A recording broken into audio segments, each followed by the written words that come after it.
September 2008. A 158-year-old bank collapsed overnight. $600 billion gone. Retirement accounts vanish. Millions lose jobs. But what if I told you the real cause started with a lie so simple you could fit it on a billboard? Why rent when you can own? Cue the upbeat music. It's 2002. America is still nursing a hangover from the dot-com crash. 9/11 just sucker-punched the economy, and Wall Street? Kinda twitchy. But don't worry, the Federal Reserve has a plan. Slash interest rates to basically zero. Boom. Money's cheap. Borrowing is easy. And suddenly, everyone's favorite national pastime isn't baseball anymore. It's buying a house. Congratulations, you're approved for $500,000? But we make $40,000 a year. Not a problem. Adjustable rate, balloon payment, ninja loan. Wait, what's a ninja loan? No income, no job, no assets, no problem. See, back in the early 2000s, home ownership wasn't just a roof and four walls. It was the American dream. It meant stability, status, suburban bliss. And the message being pumped through every ad, billboard, and mortgage seminar was loud and clear. Why rent when you can own? Banks agreed. In fact, they agreed so hard they started throwing money at people like it was a game show, and everyone was winning. Enter the subprime mortgage. Translation: loans for people with bad credit, unstable income, or a vague idea of what money even is. Bad credit? No credit? Living in a van? You, sir, qualify for a luxury condo. Should I be worried about paying this back? Not your problem. If you default, we just sell the house for more. It was a housing gold rush, a frenzy. Everyone was buying. Prices skyrocketed. Your neighbor's house doubled in value in 6 months? Normal. Even McDonald's part-timers and baristas with $5 in savings are approved for mortgages. Just a normal day in the 2000s. And the rules? Oh, those got launched straight out the window. Traditional lending standards? Too slow. Risk assessments? Too boring. Down payments? Optional. If you had a pulse, you had a mortgage. People bought houses like ramen noodles. Lenders printed loans like monopoly money. Mortgage brokers made commissions faster than they could say, bubble. Behind all the buzz was a blind faith that housing prices would always go up, because they always had. Until now. But beneath the open houses and granite countertops, a question lingered. What could possibly go wrong? Spoiler, everything. But we're just getting started. By 2005, buying a house wasn't about stability anymore. It was about flipping it like a pancake and hoping the next buyer paid double. Real estate wasn't shelter. It was a lottery ticket. I teach phonics during the day and buy condos at night. I just bought my third house with zero down. I don't even live in any of them. Here's your latte. Sorry it took a minute. My bank just called and offered me another penthouse in Miami. This wasn't investing. It was a national obsession. Buy, flip, profit, repeat. And the more people joined in, the higher prices soared.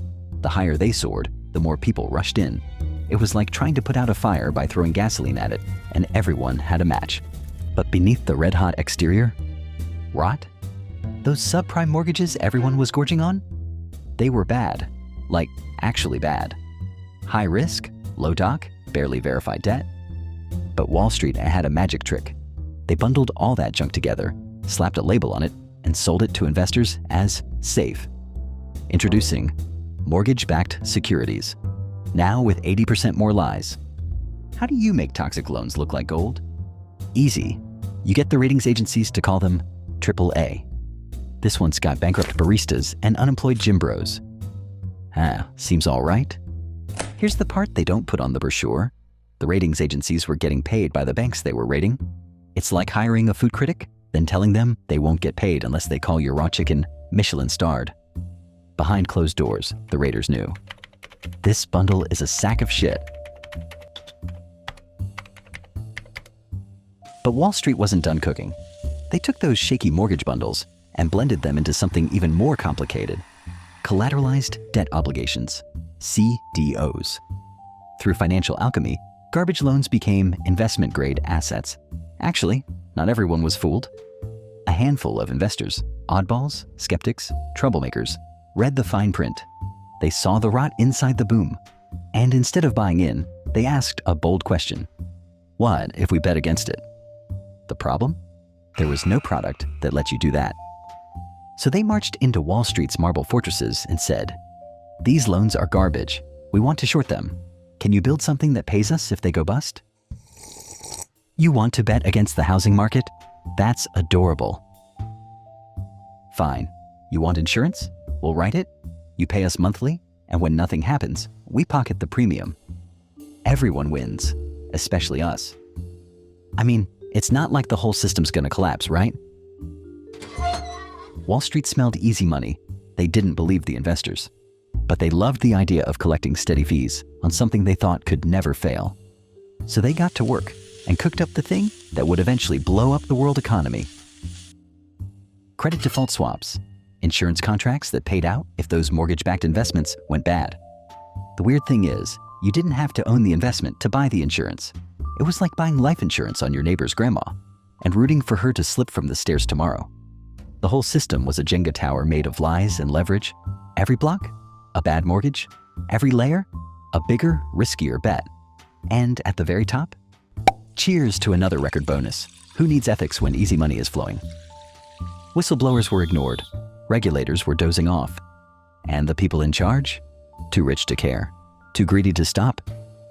The party raged on, while the floor quietly cracked beneath them. At first, it was a whisper. A missed mortgage here, a foreclosure there, a condo in Vegas sitting empty. But then came the wave. And suddenly, the unthinkable became the headline. Home prices are falling. Housing always goes up. It's basic economics. That's not supposed to happen. For years, the housing market had been a Jenga tower, made of lies, leverage, and wild optimism.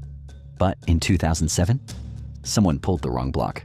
The subprime loans, those risky, rotten deals wrapped in financial tinsel, started to implode.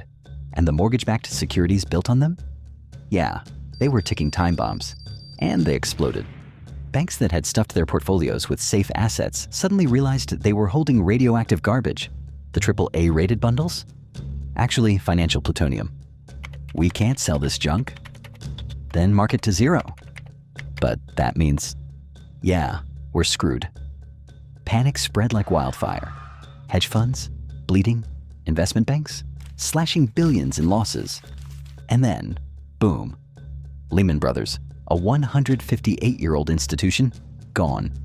No bailout, no hero. Just a $600 billion crater in the middle of Wall Street. The message was clear. If Lehman can die, anyone can. Overnight, banks stopped lending to each other. Credit markets froze solid. It was like someone yanked the power cord on the global economy. I need a loan to make payroll. Sorry, no liquidity? What does that even mean? It means we're closed. Good luck. Everything jammed. Families couldn't get mortgages. Businesses couldn't make payroll. Investors couldn't cash out. Retirees watched their pensions evaporate in real time.